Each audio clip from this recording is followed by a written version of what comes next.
Salut! Est-ce que tu sais que 80% des handicaps sont invisibles? Ce qui fait que pour beaucoup de gens, c'est hyper gênant d'écrire sur un clavier, tatouer, porter des charges lourdes, ou même faire des triples saltos arrière, même si ça, on va pas se mentir, c'est un petit peu moins utile dans le monde du travail. Bref, ce matin on est chez Cap Emploi, c'est un peu le pôle emploi du handicap qui aide les personnes en situation de handicap à trouver du travail et surtout à le garder grâce à tout un tas de petites solutions qu'on va découvrir dans la vidéo. C'est parti!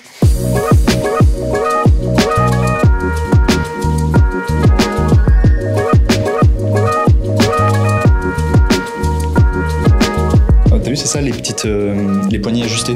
C'est à la hauteur des petites personnes. Ah, c'est bon, c'est qu'ils ont ouvert. Salut Thomas.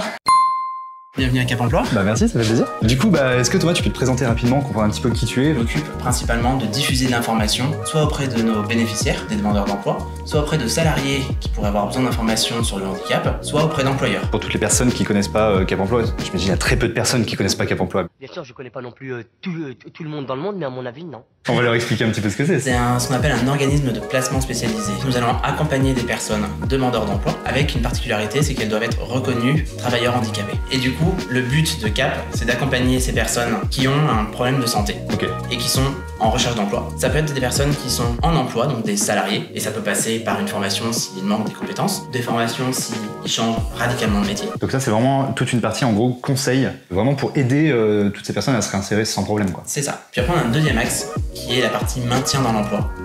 C'est-à-dire qu'on va accompagner le salarié et l'employeur à faire en sorte que le salarié puisse rester en emploi. Le but, nous, c'est d'intervenir à temps pour mettre en place un aménagement de poste. Ça veut dire des bureaux adaptés, du matériel adapté. Comme on a ici. C'est un bureau qui s'adapte à ta taille. Si tu veux travailler debout, si tu veux travailler assis. Wow, c'est fou. Si on veut le laisser monter, on peut préenregistrer les...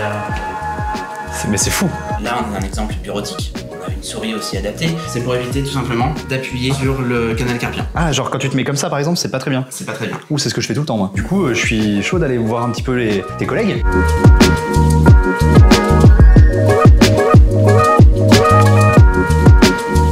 Bonjour. On continue dans la partie un petit peu insertion avec toi. J'accompagne les personnes donc à trouver un emploi en prenant en compte leurs contre-indications. On leur fait passer une évaluation où il y a un questionnaire et autres pour qu'ils puissent pointer ce qu'ils peuvent faire, ce qu'ils peuvent pas faire. Et après, on essaie de trouver ce qui est le mieux adapté pour eux. On est une boîte à outils. Vous vous servez. On y va ensemble. Tu sais, il y a l'image un peu de tout le monde qui se dit, tu sais, dans les organismes comme ça, des gens aigris qui sont derrière leur bureau, qui bougent pas, qui disent rien, qui sourient pas.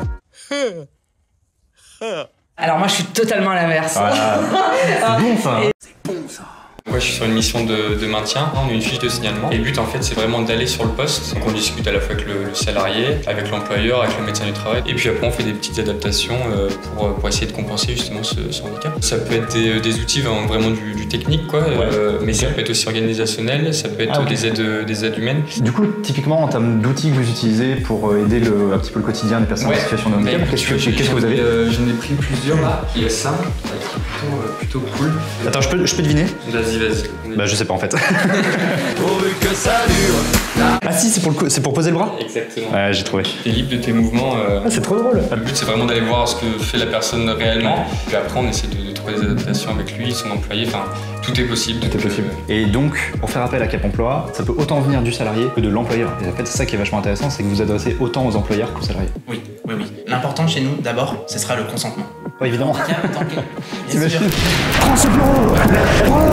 Si on veut vous contacter, comment ça se passe? On a un numéro 04 73 16 18 18. Elle peut tout simplement venir dans nos locaux, 19 boulevard Berthelot. Donc pour résumer, si tu sens qu'il y a une difficulté de santé, que ce soit du plus bénin ou un peu plus poussé, faut surtout pas hésiter à appeler Cap Emploi, ils te orienteront exactement comme il faut. Puis c'est parti quoi. Voilà. Il n'y avait pas de suite à ça. Abonne-toi.